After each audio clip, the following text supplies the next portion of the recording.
പത്തനംതിട്ട നഗരത്തിലെ കനത്ത വേനൽ ചൂടിനെ വകവയ്ക്കാതെ കാവി നിറത്തിലുള്ള ഷോളും പരമ്പരാഗത കുർത്തയും പാന്റും ധരിച്ച് തൊഴുകൈകളോടെ വോട്ടർമാരോട് വോട്ടഭ്യർത്ഥന നടത്തി മുന്നേറുമ്പോഴാണ് BJP സ്ഥാനാർത്ഥി അനിൽ കെ ആന്റണിയോട് മാധ്യമപ്രവർത്തകരുടെ ചോദ്യം. കോൺഗ്രസിലെ മുതിർന്ന നേതാവും തന്റെ പിതാവുമായ AK ആന്റണി പത്തനംതിട്ടയിൽ പ്രചരണത്തിനെത്തുമോ എന്ന്. 82 വയസ്സ് പിന്നിട്ട പിതാവ് കഴിഞ്ഞ 2 വർഷമായി സജീവ രാഷ്ട്രീയത്തിൽ നിന്നും വിട്ടുനിൽക്കുകയാണ്. പ്രധാനമന്ത്രി മോദി ആശീർവദിച്ച സ്ഥാനാർത്ഥി എന്ന നിലയിൽ ഇക്കുറി പത്തനംതിട്ടയിൽ BJP വിജയിക്കുമെന്ന് ഒട്ടും ആശങ്കപ്പെടാതെ അനിൽ കെ ആന്റണിയുടെ ഉത്തരം. അദ്ദേഹത്തിന് 84 വയസ്സായി. അദ്ദേഹം പാർലമെന്ററി രാഷ്ട്രീയത്തിൽ നിന്നെല്ലാം വിരമിച്ച് അദ്ദേഹം ഇന്ന് സജീവ രാഷ്ട്രീയത്തിൽ ഇല്ല. അദ്ദേഹം പാർലമെന്ററി രാഷ്ട്രീയത്തിൽ നിന്നെല്ലാം വിരമിച്ചു.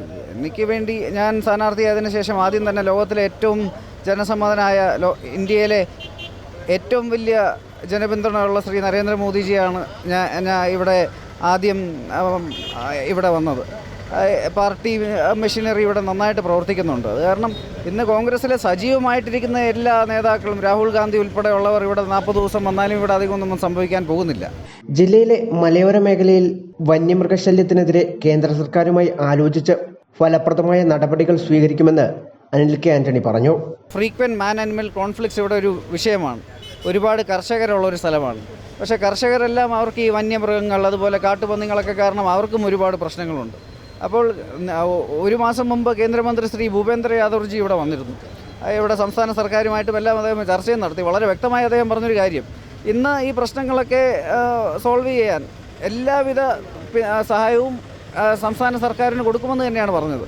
ഇനി പല പ്രശ്നങ്ങൾ, ഇപ്പം ഒരുപാട് മൃഗങ്ങളെല്ലാം ഇങ്ങോട്ട് വരാൻ കാരണം അതിന് കാട്ടിനകത്ത് ആവശ്യത്തിന് ഭക്ഷണവും വെള്ളവും ഒന്നും കിട്ടുന്നില്ല. ഒരുപാട് ഫോറസ്റ്റ് ഏരിയ ഷ്രിങ്ക് ചെയ്യുന്നു. പല കാരണങ്ങളുണ്ട്. അപ്പോൾ ഇതെല്ലാം വളരെ സസ്റ്റൈനബിളും സയൻറ്റിഫിക്കുമായിട്ട് ഇതൊക്കെ സോൾവ് ചെയ്യാൻ പല സംസ്ഥാനങ്ങളിൽ നമ്മളിപ്പോൾ സോൾവ് ചെയ്തുകൊണ്ടിരിക്കുന്നുണ്ട്. കേരളത്തിലും അത് തീർച്ചയായും നമുക്ക് ചെയ്യാൻ സാധിക്കും. നഗരമധ്യത്തിലെ വിവിധ കച്ചവട സ്ഥാപനങ്ങൾ, ജീവനക്കാർ, വഴിയോര യാത്രികർ എന്നിവരോട് നേരിട്ട് വോട്ടഭ്യർത്ഥിച്ച് BJPയുടെയും യുവമോർച്ചയുടെയും നേതാക്കളോടൊപ്പം അദ്ദേഹം അടുത്ത സ്ഥലത്തേക്ക് യാത്രയാവുകയും ചെയ്തു.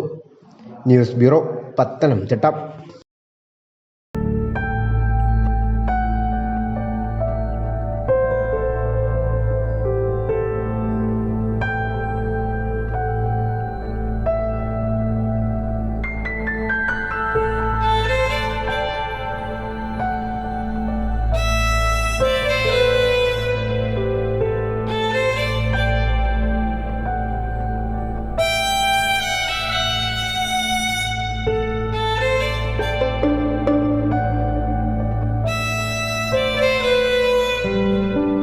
Zion Medical College Hospital, Adur, Pathanamthitta.